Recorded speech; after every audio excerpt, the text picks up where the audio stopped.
You've seen the gory. Now it's time for you to see the glory.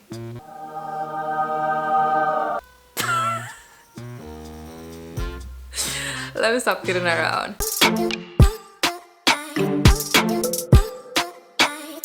Wagwan loves, I'm Anisha, your favorite, if not soon to be your favorite Jamaican friend that lives in Sweden.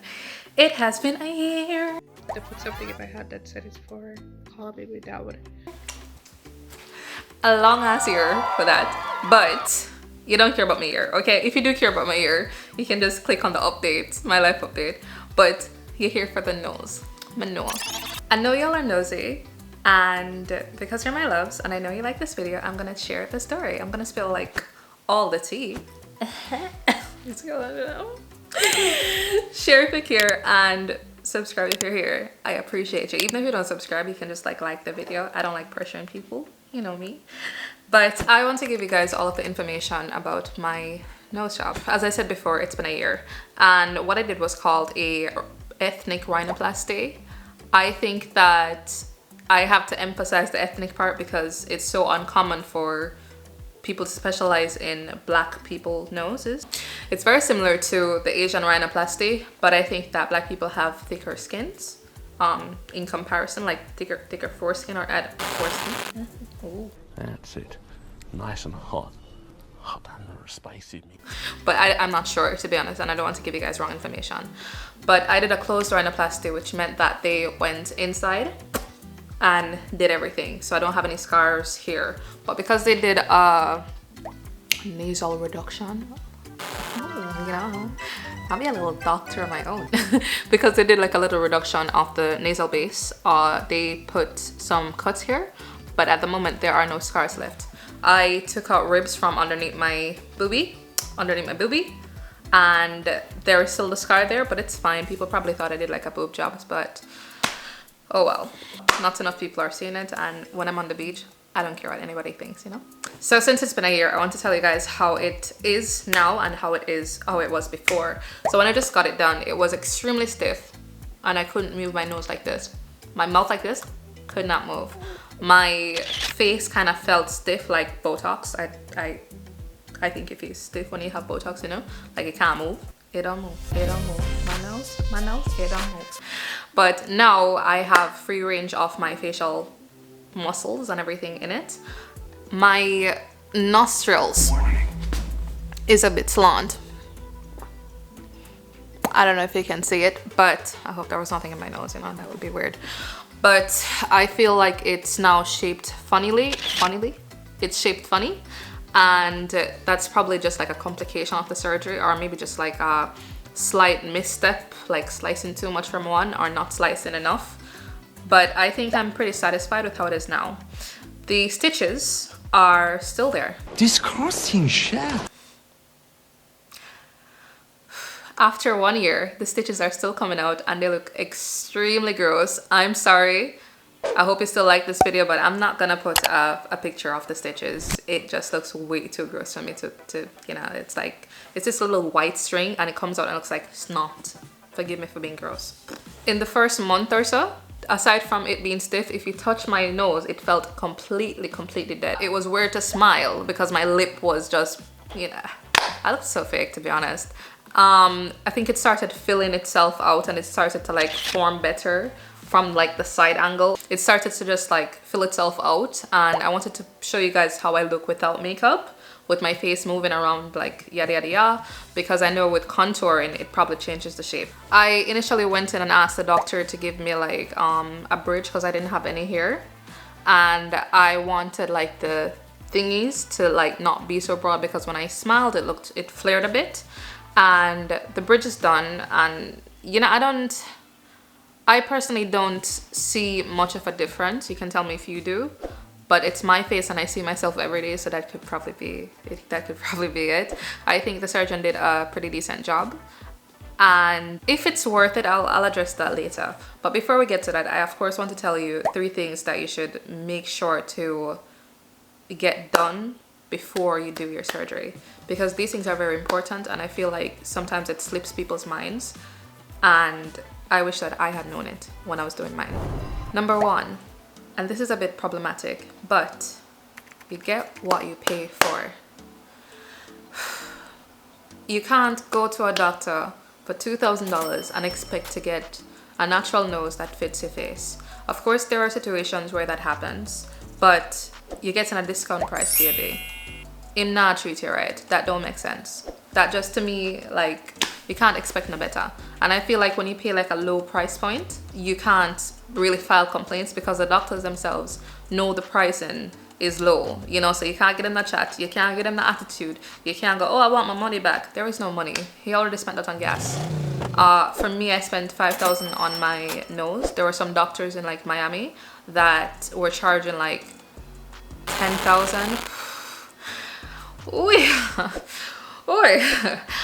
I simply could not afford it. I did not want to put my hat where I can't reach it. But I think that for the amount that I paid, it's probably sufficient enough for the price. And whatever negatives that is there for my nose specifically, I'm gonna talk about me right now, all right? It's not so bad where I can't hide, where I need to hide. Because you have people where they got their nose done because they went for like a cheaper price point. I signed up to let my dentist do my nose. And now they're disfigured and they feel very uncomfortable in their skin. I feel like crying right now. If you're going to get your nose done, my love, save your money because, yeah. Number two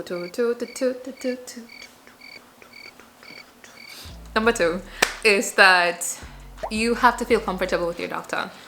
And of course, I don't want to be egotistical here, but I have to share from my experience.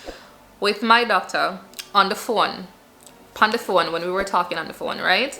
He was very pleasant. He was like talking and giving me information, blah, blah, blah. I think the video call lasted for an hour, but half an hour, he was just talking crap about CC, I think that's her name, Level Up C.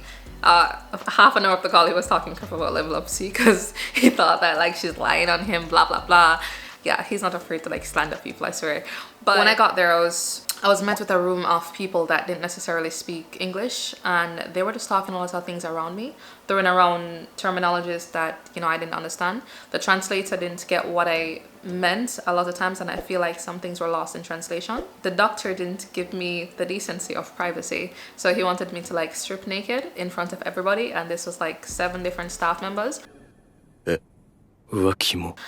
I felt very uncomfortable. It's just like not something I do, just showing people my naked body. Of course I had underwear on, you know, the coochie isn't out, but my boobies are out, and the girls need to be hidden for people that deserve, you know? So I just felt completely uncomfortable. At that point I should have probably pulled the plug, but I feel like it could have been worse. I just genuinely feel like if you don't feel comfortable, then my love, please go. It don't make no sense, all right? And number three is that you should be able to afford the surgery. And affording meaning have time, or affording meaning have the money, because you can't save up. Let's say you go to a normal doctor, right? Or you go for a cheap doctor. You can't save up $3,000 and try to get like a discount and so on. Or you can't save up all your money and spend on surgery. It's just like, it's impractical. It don't make no sense, because when you come back home, you're gonna need food, you know, like even something like that. Or you can't, you have to have the money, and you have to have the money for a revision if necessary. Like when it comes to the time thing, for me, I didn't have the time because I had to like rush back into work, and I feel like I could have healed a bit more, or I would have liked to stay in bed a bit more.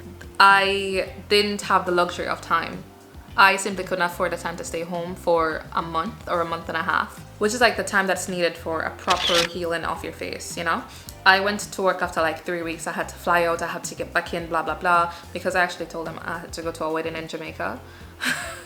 I told them that I had to go to a wedding in Jamaica. So I had to get back to work as soon as possible. And I feel like it put a bit of pressure on my recovery. And I feel like that's not wise. So you have to be able to afford the time, or you have to be able to afford the money. Treat yourself well. Don't just like, surgery is like a whole process, and the recovery is also a part of it. So you can't just go in and expect to come home and go work out the next day, or come home and just like go partying the next day. Like you have to give yourself time to rest, and you have to be able to afford it. Don't go broke, or don't go doing things that your granny will frown upon to get money for surgery. Like it ain't worth it. And I know you guys want to know if I think that it was worth it. So two things about this, all right? One is my family's reaction. They finally calmed down. Because Jamaica is a very controversial country where they go party and dash out on Saturday and then go church on Sunday. At a certain age, everybody goes into church because they feel like, the Lord can't come and don't give myself for the Lord. Da da da da da. I need to go and get my salvation so I can go to heaven. Yada yada yada. One back out, some. But that's another story, alright? My family finally came to like an acceptance of it because initially they were against it. They were like a bit up and down about it because sometimes they're like, oh, why don't you like, my mom was like, don't you like looking like me? And other relatives were like asking if it's a case where I don't like how I look, if I'm not proud to be black, yada yada yada, why am I coming to Europe and trying to be white? You know, like such weird things coming from people that you love. But thankfully, I gave them time and they came around. Now, like, I think it's also because they don't see any difference. That's messed up. They say like, I wasted, they genuinely think like I wasted my money. So it don't look no different to them. And it's, in their mind, it's like I didn't do anything. So I guess that's why they're fine with it. And they just don't comment on it. Like they even forget about it until I keep doing this. I don't know why, but they even forget about it until a point where they're like, yeah, Michael Jackson. I'm like, but it's just like a joke at this point. My family's over it completely. You know, I have to do my... For revision, I don't know if I want to do a revision because the downtime for surgery is a month and a half and it takes like 6 months before you see like okay results. Your face is stiff. I personally don't know if I want to go through that again if I don't need to, but I'm good with contouring. I'm not the best and I can't say crap about makeup because I'm simply unskilled. Like I can't be like, oh yeah, I'm so natural, that I just don't know how to do makeup, to be honest. So I will settle for contouring versus going under the knife again. I think I'm fine with my nose and it could have been worse. It could have been better, but it could have also been worse. It costed $5,000. I went to Istanbul for it. And you can just DM me if you want to hear about the doctor because I don't feel comfortable just like writing his name like that. I don't feel comfortable just saying his name like that because, you know, what if he hates me? What if he wants to talk crap about me on his next video call with a client, you know? I just don't want to get into that. I hope you get me. But if you're considering doing a rhinoplasty, you can feel free to message me and ask me all the questions. When I have time, I do get back to you. You can ask anybody. Like I literally go through my DMs and I get back to people. So it's no issue. You can follow me on Instagram. You can subscribe if you here, share if you here. Don't forget to like the video. I like you. I appreciate you. Later, loves. Bye later. I mean, see you next week. All right. Later.